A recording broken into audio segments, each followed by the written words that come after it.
Cu de Pilón es un libro de poemas del escritor con raíces africanas David Mandesi Diop. En este documento audiovisual, realizado por la Fonoteca Española de Poesía, he seleccionado unos poemas que expresan las luchas políticas y el sufrimiento personal. Una profunda denuncia de los daños de la colonización.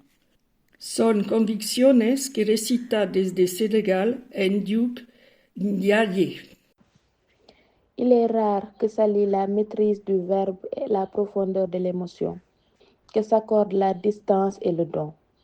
En cette harmonie paradoxale, le meilleur se révèle. La parole de David Diop témoigne de ce lien admirable et difficile. David Diop savait l'Afrique par cœur, en plus profond d'elle-même, en ses sources vives, à son peuple, c'est-à-dire en sa vérité. Il la connaissait en sa fragilité et en ses caricatures, avatar d'une Afrique vendue et exploitée au marché de l'histoire. Le poète vivait cette tension, lourd de cette souffrance, mais porté en avant par l'espoir que la vitalité des peuples d'Afrique inspire.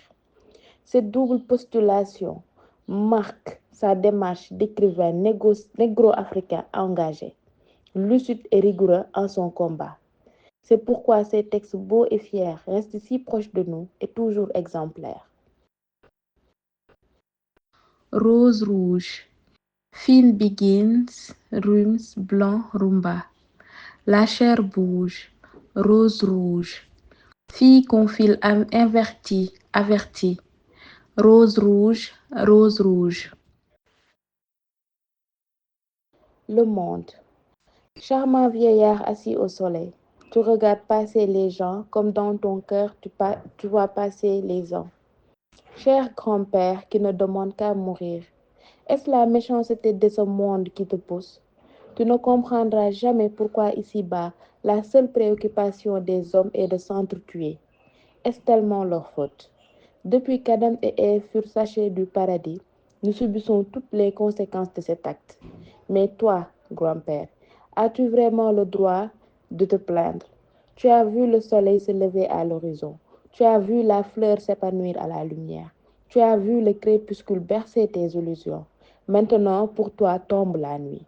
Quant à moi, je me réveille seulement à la vie et à la lumière et le crépuscule qui me font croire à la bonté encore possible de ce monde.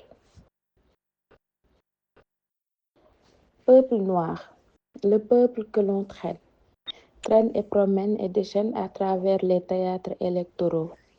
Le peuple que l'on jette en pâture dans les champs avides de boucherie. Le peuple qui se tait quand il doit hurler, qui hurle quand il doit se taire. Le peuple lourd de siècles de servitude sur ses épaules de bons géants. Le peuple que l'on caresse, comme le serpent caresse sa proie, mais le peuple qui se soulève, se redresse, se cabre, le peuple qui saura se venger.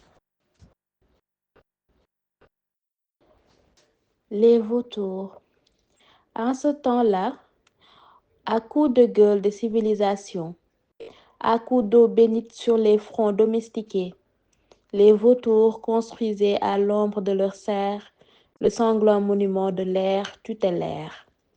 À ce temps-là, les rires agonisés dans l'enfer métallique des routes et le rythme monotone des paternosters couvraient les hurlements des plantations à profit.